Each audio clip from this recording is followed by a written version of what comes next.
One of a Kind with Rob Van Dam is recorded in front of a live studio audience. And thinking like the Miller Lite girls coming in here and wrestling in a keg of beer. I don't even know what they did. A double ice. I don't know. Whatever they did, I felt like that's more important than the tag team championship match, which I think we were champions. I'm not even sure about that.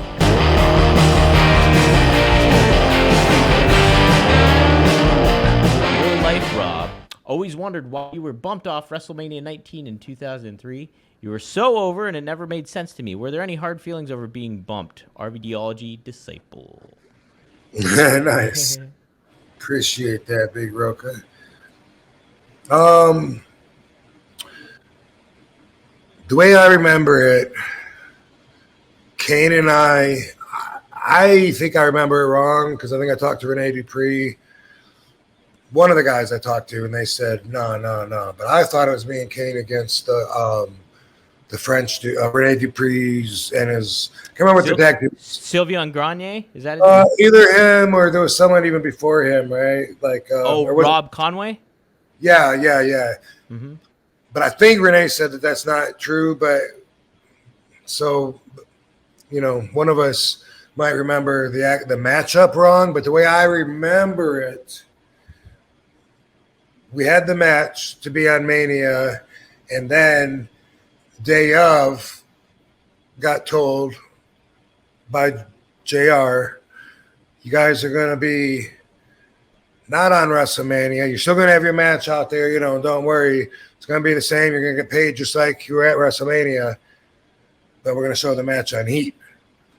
And that's because they needed to have enough time for the whole show. And I personally took offense with it because they had a segment with the Miller Lite girls.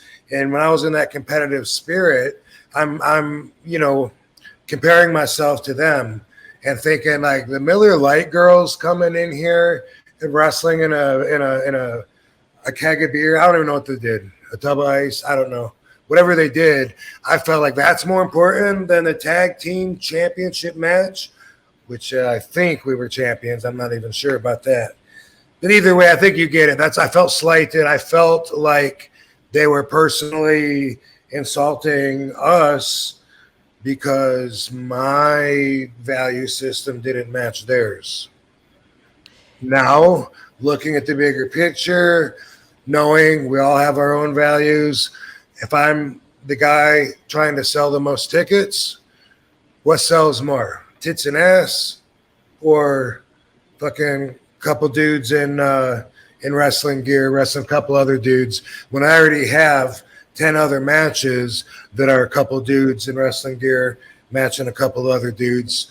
What's more special that's going to stand out about this show? What would really hit the culture and society more? This fucking Miller Lite commercials right now are hot. They're like the fucking most played commercials. They played the fucking Super Bowl. They're huge. We're going to fucking play off of that and get that little moment that maybe people remember forever. They're not going to remember this match from that match or whatever. And you know what? Let's fucking do that. Let's get some tits and ass. I can see it that way now.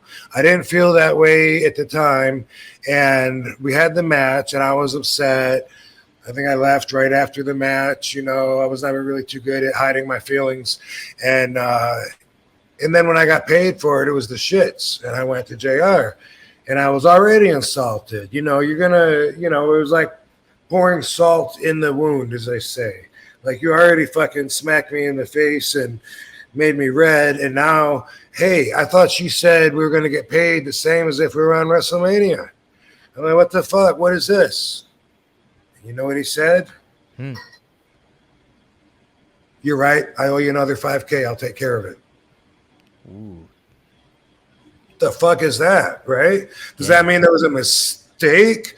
Does it mean you see my point and you have the authority to find that money somewhere? Does that mean I should be coming to you every 2 weeks and telling you I think I should deserve more? I don't know. I didn't know what to make of that. I think that was one of two times that I remember that I went and said, hey, I think you owe me more money. And that's what stands out about being bumped off of WrestleMania 19. So they did pay you though at the end of it, like you got good. Yeah, that's a Yeah. little weird. That's a little weird. I'm looking at the WrestleMania 19 card right now too, Rob. I mean, To add to that, but am I on there, me and Kane? you're on the opening thing. Not against the, I want to call them the Rougeos. I can't So remember. here, actually, it wasn't either of them. You were going up against Val Venus and Lance Storm. With the Dudley Boys. They were with the Dudley Boys for some reason, but they defeated you and Kane for the World Tag Team Championships in 7 minutes. So is that the match that got put on Heat? I mean, I don't know. Yeah, it must. Miller Lite girls are there, right? It doesn't. So I'm on the Wikipedia. It doesn't say anything about Miller Lite girls, but I'm sure they were a segment on there. I don't like this. I'm presuming with this information that we're talking about the same match because I don't remember getting bumped off of another WrestleMania, and I know that was early in my WWE career. So, and then my first Mania was 18. So, using all that info together, I'm guessing that we're probably talking about one and the same. By the way, as far as a footnote on that, I was always confused about the pay. Like how is it that we're supposed to advance in our career when we don't really have control over so many things that is directly related to our income? And I was always confused by that. I mean, I don't think too many people will argue that RVD was over, but there was a few times where they didn't have an RVD T-shirt in the building, and sometimes that could be really big money. Mm-hmm. Such big money that sometimes they use that as part of your deal. I made a return to WWE, and it's we're gonna start you. We'll go by what you were making when you left before. That's what they did. You're making this much a year.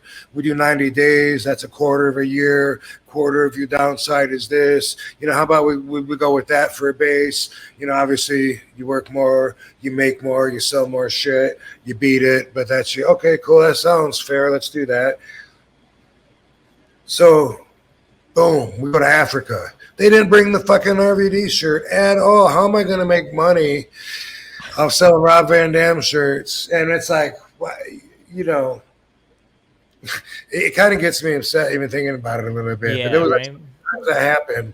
And I just remember being there and complaining to them, is it an oversight or is that a strategy?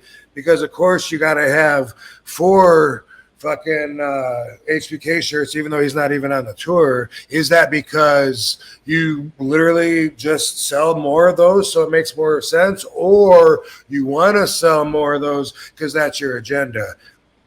I mean, how can that not be part of it? Because you are causing the end result by not bringing them, not selling them. Therefore, you're not bringing any money down that avenue. So, I just wanted to say, that's kind of always been weird for me being there. One of a Kind with Rob Van Dam is recorded in front of a live studio audience.